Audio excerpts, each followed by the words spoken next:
The breakdown of law and order continues. Once people are brainwashed and get it into their head that they are under attack, that the cops are racist, the institution of police is assaulted. It's a continued effort by those who want to defund the police, abolish the police, that this is happening. You make it socially acceptable to excoriate police officers publicly, to shame them for doing their jobs, a very difficult job of maintaining the peace. And who wants to exist without peace? Just before I begin the video clip that I'm going to show you, this viral clip of the police officer being verbally assaulted in, I believe, Los Angeles by a, well, you decide on the race.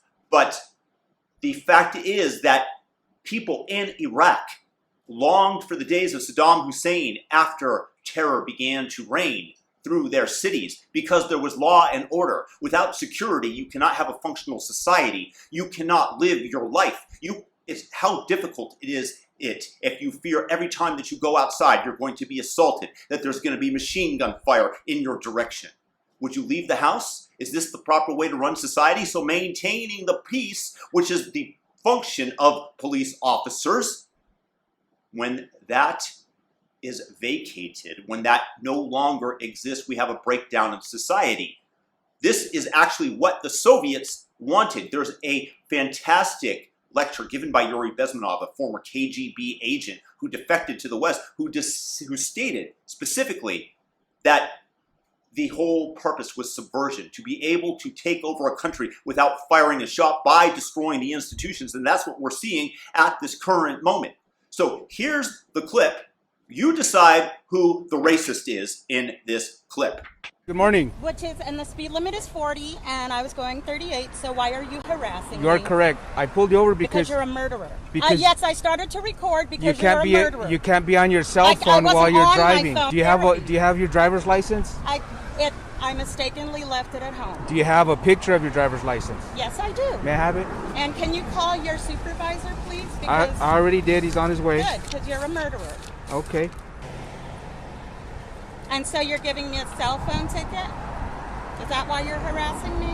Not harassment. Yeah. I am enforcing the law. I have a right to record the police when they're harassing me. By all means, but you can't do it while you're driving. I wasn't texting or none of that. Do you have that picture? You scared me and made me think you were going to murder me. Okay, well, I'm sorry you feel that way. Well, that's not just a feeling. You're a murderer. Okay. Can you zoom in on that for me, dear? Sure.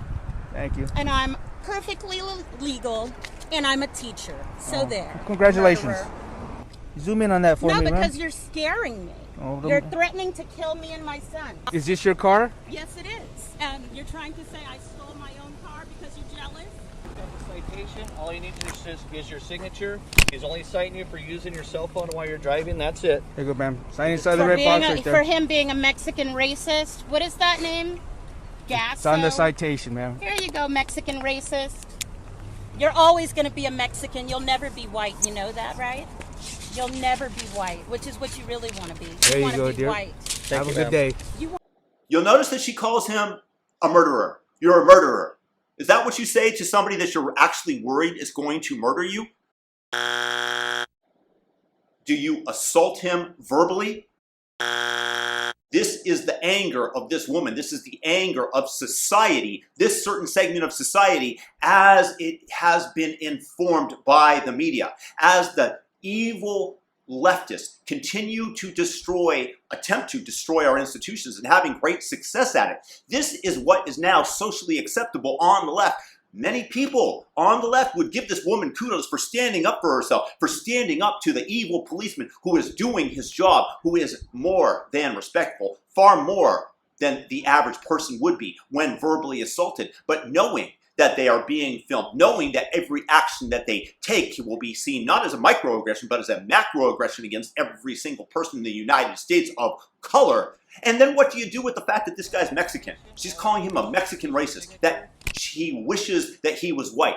This woman, in my opinion, is the racist. And she's a teacher. This is what she's force-feeding to her students on a regular basis in her classrooms. Would you want to have your kids being taught by this witch?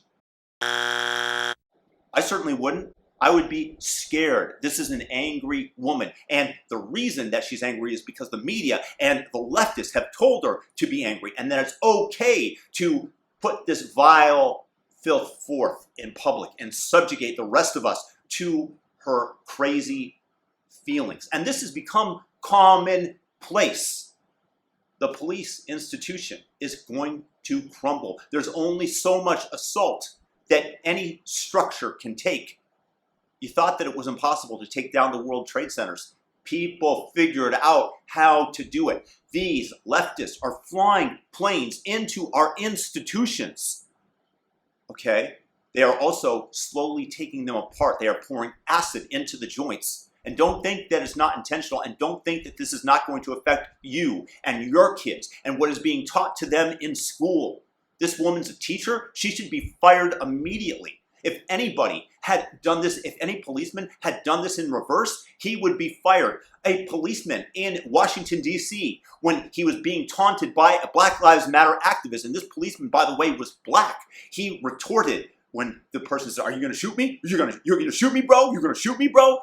And he retorted, "Are you going to try to stab somebody?" And he was put on leave. Yes, he was put back because there was public backlash to it. But there has to be public backlash to behavior like this. Hey, look, I'm not in America. I see the writing on the wall, but I will continue to support and bring forth these subjects so that people become aware and that you guys can fight back, because this is going to come for you. The longer that you let this fester, the longer that you allow this monster to grow without speaking back out, the more negative impact it's going to have on the lives of all Americans. The more our institutions will be destroyed and our society and the goodness of America will be subverted by this poisonous pushers of this Marxist dogma that are intent on destroying the good in the world as they've always done. Just take a look anywhere that Marxism has taken over. You have 120 million dead bodies around the globe because of the Marxist ideology, because it doesn't work in real life. Except this time it will. This time it's going to work. No, it's not. This woman needs to be fired, and this officer needs to be commended for his patience with her. I think that everybody can agree with on that. If you guys have a comment, please leave it in the comment section below. And thumb up this video and share it with your friends. Let people know that this is happening. And this is okay according to large segments of the population. The Overton window has shifted so far to the vile left that if you're a leftist, if you're against society, then you can behave like this, and it's barely commented on. This is not covered by the news. No, but if a policeman does one thing that's out of line in the media's narrative from the corporate Democrats that are just trying to gain control, then it's brought out into the limelight. The spotlight is shined on it. Stand up to this, please. Peace and blessings, everybody.